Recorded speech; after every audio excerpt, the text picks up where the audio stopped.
I recently did a video shoot on my newly acquired Tesla Model 3. I will be premiering that video very soon on my channel, so if you're not already subscribed, make sure you are, and make sure you hit that notification bell, because this way you'll be alerted every time I post a new video. I put a lot of really hard work and effort into this one, so I'm excited to bring it to you.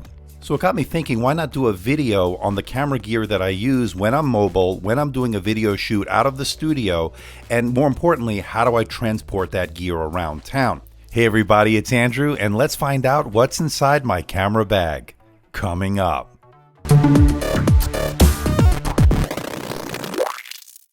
Now, my bag of choice is from a company called BagSmart, and I chose BagSmart for three reasons. Number one, I love the materials used. It's really durable and has held up well over time. The second reason is because I like the fact that it can hold all my camera and video gear without any problems, in addition to carrying my 15-inch MacBook Pro, and to me, when I'm mobile, that is a necessity.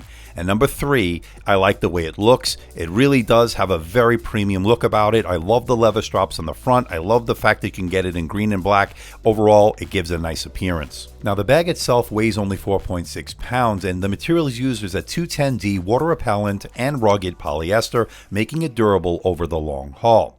Now, one thing you're going to note is it won't be able to fit underneath an airline seat, so you'll have to put it in the overhead compartment. So that's something to keep in mind. Now, when I do a video shoot out of the studio, and in the studio for that matter, I use a tripod most of the time, so I will need a bag that will have a place where you can attach a tripod. I'm glad to report that the BagSmart definitely has a space here, as you see, to store your tripod when you're traveling. Now, in addition to the camera backpack, you also get one zip case as well as one rain cover, and that's a pretty nice touch to include that at this price point. Now, opening the bag up, you're going to notice all the different compartments that are adjustable via Velcro within the camera bag. So it's very good in terms of if you have all your different lenses. Obviously, if you have your camera, you can adjust the sizing of those different compartments. There's a lot of space in this bag, and that's great when you have a lot of video and camera gear to haul around with you when you're on a video shoot. And when you've packed up all your video and camera equipment, you can zip up the flap as you see here, which gives it another added layer of protection, and you're ready to go. Now, since I do most of my video editing on Final Cut Pro 10, I won't want to forget this, the 15-inch MacBook Pro, which has the sleeve right there, fits beautifully, everything compact, everything ready to go for travel.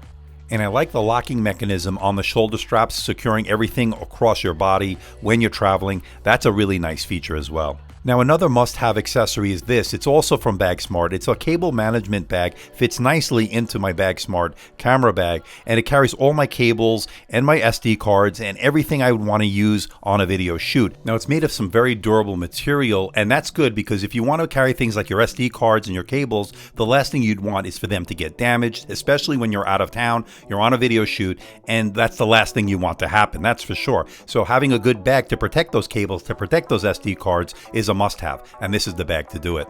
And great news, I reached out to BagSmart, and they're going to give my audience a special 30% discount if you use the code you see on the screen. I'll put all the links below in the description of this video. It's a great discount, and it's a great bargain for a great product.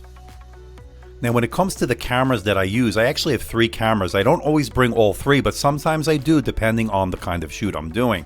Now, my main camera is the Sony FDR AX700. I absolutely love this video camera. It shoots 4K HDR, has some of the best autofocus features I've ever seen on a camera in general. It's pinpoint. It's absolutely gorgeous. I love this camera so much. I do all my A-roll on it, and I do some B-roll on it as well. And speaking of B-roll, I actually use two cameras for that. I use the Lumix GH4, a venerable, tried and true mirrorless camera, and I also use the Sony a6300. Both are excellent for taking B-rolls. All links below for these products will be in the description of the video.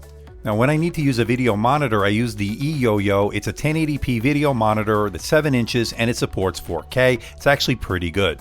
Now, my microphone of choice when I'm on a video shoot out of the studio is the VideoMic Pro from Rode, and it's an excellent shotgun microphone. It's compact and it captures really good audio for its size. And when I need a lavalier microphone, I stick with Rode. I use their Filmmaker kit. It's not cheap, but it does really capture some excellent audio, especially when it's windy outside and you're competing with the elements. And I think they do a really good job with these. I've been using them for more than a year, and I'm very happy with this lavalier microphone set. Now, when I need drone footage, I actually use a very simple solution. It's the DJI Spark. It's not very expensive.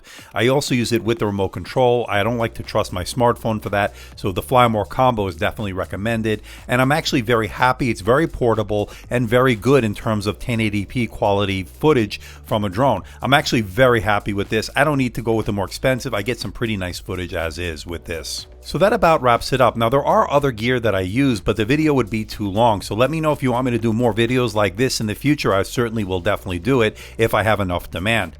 And maybe there's some gear you use that you think I might want to know about and our audience might want to know about it. So let us know in the comment section below. So please hit the like button, please subscribe, please share this video. Don't forget to leave a comment in that comment section below. Let me know how I'm doing. Let me know if there's a device or something out there you think I should review. Of course, I'll do my best to try to make that happen. Don't forget to check me out on Facebook, on Twitter, Instagram, and of course my website, AMDtechreviews.com. So until next time, this is Andrew from AMD Tech. See ya.